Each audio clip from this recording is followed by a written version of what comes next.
so hard, hustle never stopped, but the system kept blocking every move to the top. Didn't know my credit score was holding me back. Didn't know the game till some. Have you ever heard someone say, don't apply for that credit card, it's going to ruin your credit? Or maybe you've been afraid to apply for a mortgage, a car loan, or even a store credit card because someone told you every application destroys your credit score. So, is that actually true? Today, we're separating fact from fiction as we talk about new credit and credit inquiries. Welcome back to the Credit Educator, where school is always in session and every lesson gets you one step closer to financial freedom. In today's class, you'll learn what a credit inquiry actually is, the difference between a hard inquiry and a soft inquiry, why lenders pay attention to new credit, the biggest mistake people make when they apply for credit, and how to become more intentional before submitting your next application. Let's get started. Let's start with one simple question today. What do you think happens when you apply for a new credit card? Most people answer, they check my credit. And they're absolutely right. When a lender reviews your credit because you've applied for a credit, that usually creates what they call a hard inquiry. Say it with me, hard inquiry. Think of it as applying for a new job. Every time you submit a job application, your employer may review your resume and your background. One application usually isn't a problem, but imagine applying for 50 different jobs in one weekend. Someone might start wondering, why are they applying everywhere? Lenders ask those same questions. They're trying to understand whether you're simply shopping for credit or whether you're desperately trying to borrow money. Now, let's clear up one of the biggest myths. A lot of people think that one hard inquiry destroys your credit score. That's not simply true. One inquiry by itself is usually a relatively small factor in your overall credit profile. Remember the things we've already learned in this series: payment history, credit utilization, length of credit history, and we're going to soon be talking about credit mix. Those factors generally carry much more weight than a single inquiry. The problem isn't usually that one inquiry. The problem is applying for several new accounts over a short period of time. Think about it this way. If someone suddenly opens up 3 new credit cards, applies for 2 personal loans, and finances a new car, all within a couple of weeks, a lender may ask, why is this person suddenly taking on so much new debt? That's why new credit matters, and it's not just about the inquiry. It's also about the brand new accounts being added to your credit profile. Another question I hear all the time, Coach T, what is a soft inquiry?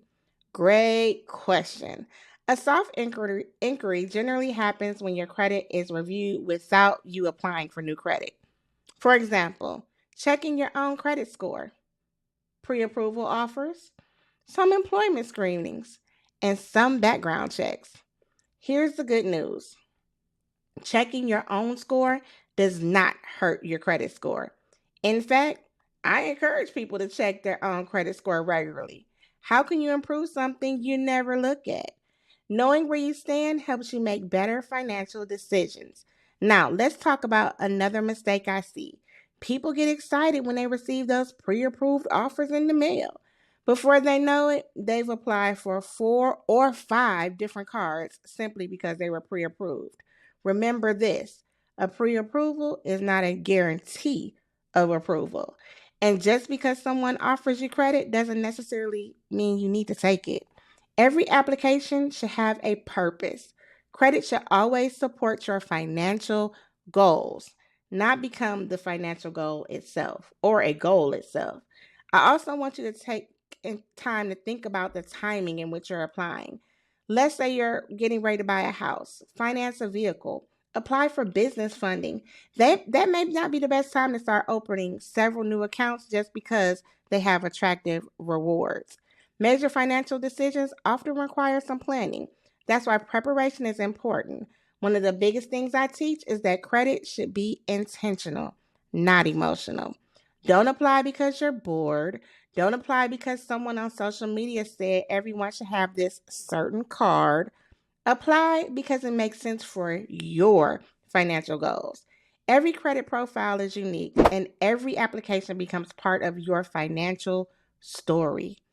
If you remember one thing from today's lesson, let it be every application for credit should have a purpose. One inquiry isn't the problem, but repeatedly applying for credit without strategy can send the wrong message to lenders. Smart credit decisions are intentional, not impulsive. Today's homework is easy. Think about every credit application you've submitted in the past year. Ask yourself, why did I apply? Was I approved? Did the account help me reach a financial goal? Am I considering applying for new credit soon? And if the answer is yes, write down why before you submit another application.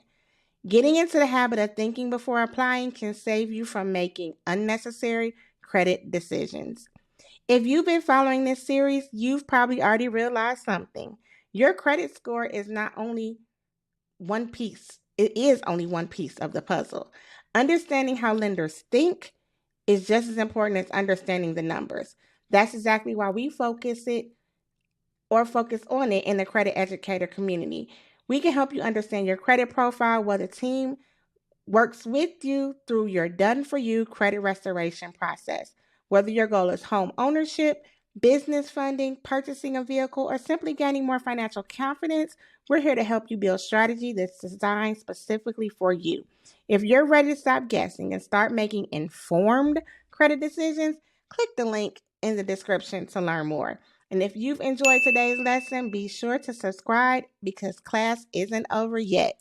In our next lesson, we're going to talk about credit mix and putting all of those factors together because no one single factor tells the whole story. Until next time, remember school is always in session and every lesson you get is one step closer to your Blocking every financial move to freedom. the top. Didn't know my credit score was holding me back. Didn't know the game till somebody gave me the map. The education hits different when it's real.